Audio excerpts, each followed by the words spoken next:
Քառօրյա պատերազմից հետո Արցախի օրենսդիրներն ու կառավարության ներկայացուցիչները առաջին անգամ են հանդիպում։ Ազգային ժողովում կայացած հարցուպատասխանի ընթացքում հնչած առաջին հարցերը վերաբերում էին հակամարտության կարգավորման խնդրին։ Պատգամավոր Դավիթ Իշխանյանը հարցը արտգործնախարարին ուղղեց, որն է մադրիդյան սկզբունքների հանդեպ պաշտոնական Ստեփանակերտի դիրքորոշումը։ Մենք համոզված ենք, որ ցանկացած փաստաթուղթ, որի քննարկման եւ մշակմանը չի մասնակցել Լեռնային Ղարաբաղի Հանրապետությունը, ուղղակի կենսունակ չէ։ Եվ դա ոչ միայն համոզմունք է, այլ նաև տրամաբանական եզրակացություն է։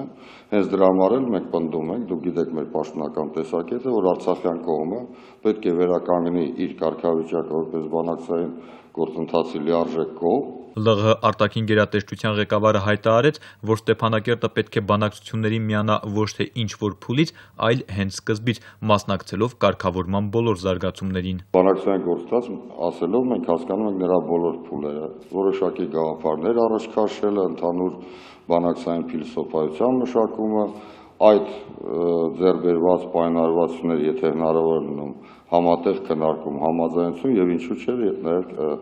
կիրառում։ Ըստ ռուսական լրատվամիջոցների, Ռուսաստանի արտգործնախարարը Երևան է ժամանում հակամարտության կարգավորման այսպես կոչված ռուսական ծրագրով։ Պատգամավոր Արթուր Թովմասյանն է հարցնում. ինչ է դա։ Մենք առաջնորդվում ենք պաշտոնական հայտարարություններով։ Նման հայտարարություն առայժմ չկա։ Հաշվի առնելով ուժայինների հետ նախատեսվող հանդիպումը, խորհրդարանականները այս ոլորտին վերաբերող հարցեր չուղղեցին կառավարությանը։ Նորայր Հովսեփյան, Արտավազդ Գրիգորյան, ժամը լրատվական։